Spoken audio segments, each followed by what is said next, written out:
Senhor Biologia.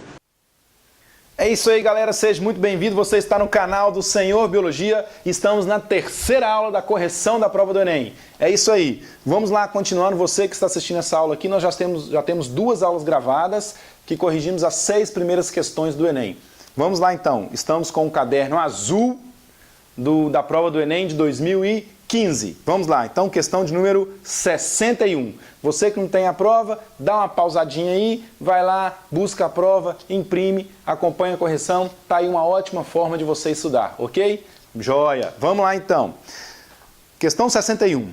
O nitrogênio é essencial para a vida e o maior reservatório global desse elemento, na forma de N2, é a atmosfera.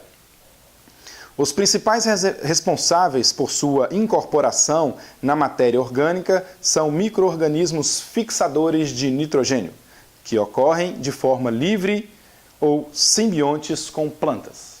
Ok, se liga nisso aí, hein? Ciclo biogeoquímico do nitrogênio. Animais garantem suas necessidades metabólicas desse alimento pela... Veja bem, como que nós animais, conseguimos garantir nosso suprimento de nitrogênio? Veja bem, o nitrogênio é um elemento químico muito importante na nossa Constituição. A principal molécula orgânica do nosso corpo é a proteína. E a proteína é formada por aminoácidos. Veja o nome, aminoácidos. Ele tem esse nome porque ele tem um ácido carboxílico e um grupo amino na sua constituição. O grupo amino, ele tem qual elemento químico? O nitrogênio. Então veja a importância da ingestão de nitrogênio na nossa alimentação. Mas como que a gente consegue capturar o nitrogênio?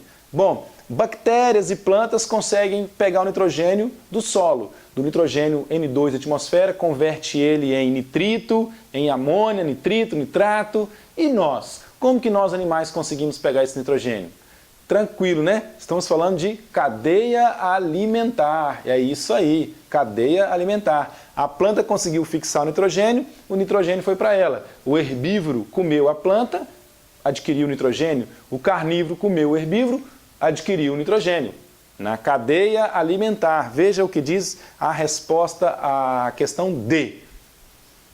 Transferência de matéria orgânica pelas cadeias tróficas. Tranquilo demais essa questão. Ecologia, cadeia alimentar era o assunto.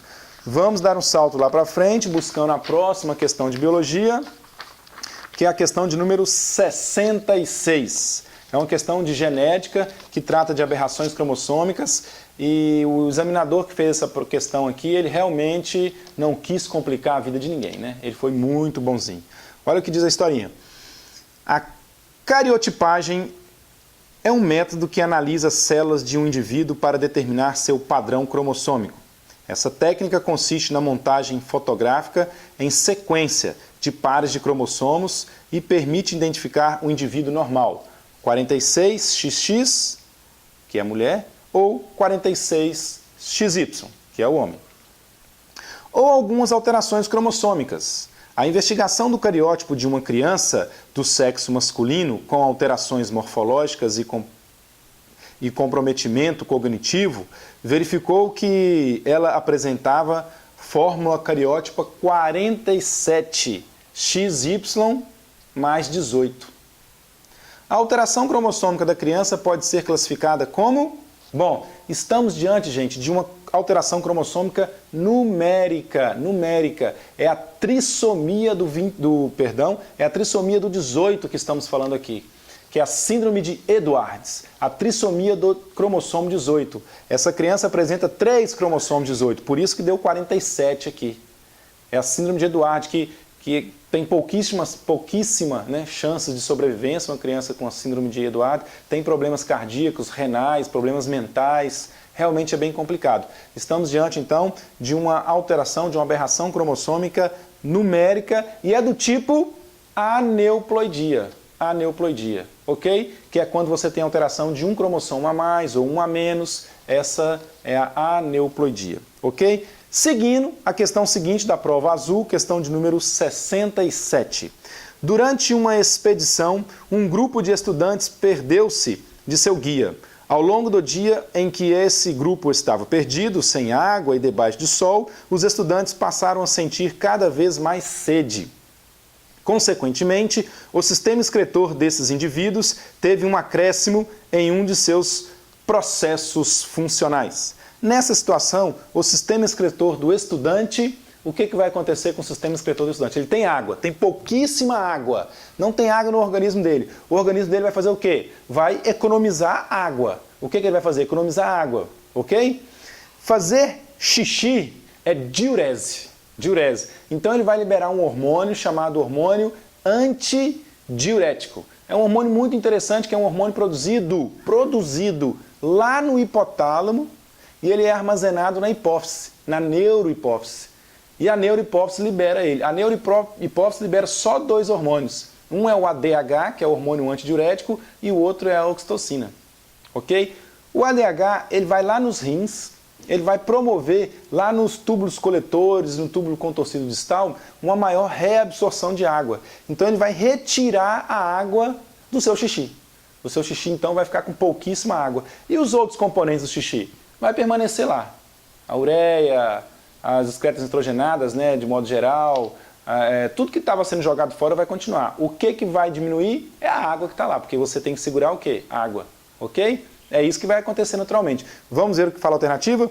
Nessa situação, o sistema excretor dos estudantes aumenta a filtração glomerular? Não. Aumentar a filtração glomerular é fazer mais xixi, vai filtrar mais xixi. Não é isso que vai acontecer. Vai produzir um maior volume de urina? Não, bem menos urina. Ele vai segurar a água, ele não vai desperdiçar água. Letra C. Produziu urina com menos ureia? Não, é o que eu disse, a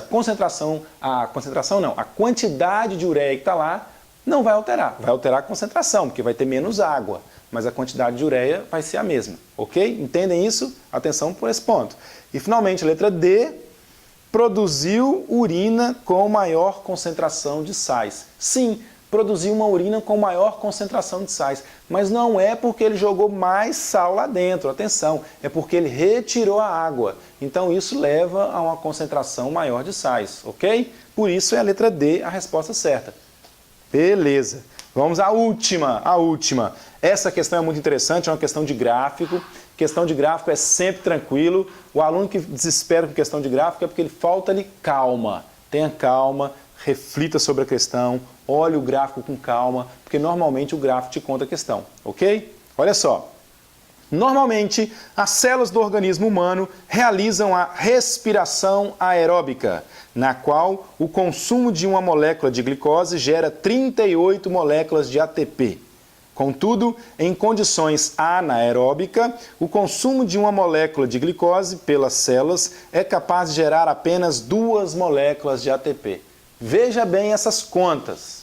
Olha o que o enunciado está te contando. Se tiver o oxigênio, com uma molécula de glicose você produz 38 moléculas de ATP. Sem o oxigênio, com uma molécula de glicose você produz 2 ATPs. 2 ATPs. E aí vem um gráfico aqui com um monte de curvas e vem lá embaixo. Qual curva representa o perfil de consumo de glicose para manutenção da homeostase de uma célula que inicialmente está em uma condição anaeróbica e é submetida a um aumento gradual na concentração de oxigênio.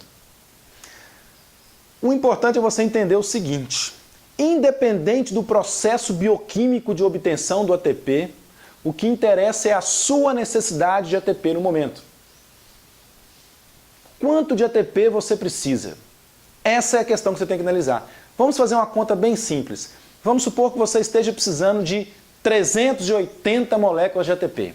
380 moléculas de ATP. Se você está fazendo um processo anaeróbico, quantas glicoses você vai gastar? Faz as contas. Se de uma molécula de glicose você consegue obter 2 moléculas de ATP, para obter 380 moléculas de glicose, é só dividir 380 por 2, que dá o quê? Dá 190. Você vai precisar de 190 moléculas de glicose para produzir os 380 ATPs que você precisa. Agora, se você estivesse fazendo um processo aeróbico de obtenção de ATP, a partir de uma molécula de glicose você obtém 38 ATPs, certo? Quantos ATP você ia precisar? Quantas glicoses você ia precisar para obter os 380? Só 10 moléculas de glicose. Então veja bem, se você está num processo anaeróbico, você está consumindo muito mais glicose do que se você estivesse num processo aeróbico. Então, quando o fornecimento de oxigênio vai sendo gradual e você vai mudando a bioquímica da obtenção do ATP de anaeróbico para aeróbico, você vai diminuindo o consumo de glicose. Tranquilo, né? Por isso que a curva que representa melhor o que vai acontecer é a curva 5, que ela mostra o quê? Um declínio no consumo de glicose. Você vai consumir menos glicose porque você vai passar a fazer um processo muito mais eficiente de obtenção de ATP. Ok? Tranquilo, né? Espero que eu tenha ajudado muito você. Vamos gravar mais uma aula para terminar a prova. Já fizemos 9 questões, falta ainda algumas para fazer, ok? Continue acompanhando, continue assistindo. Não esqueça de se inscrever no canal, porque muitas aulas virão, ok? Grande abraço. Tchau!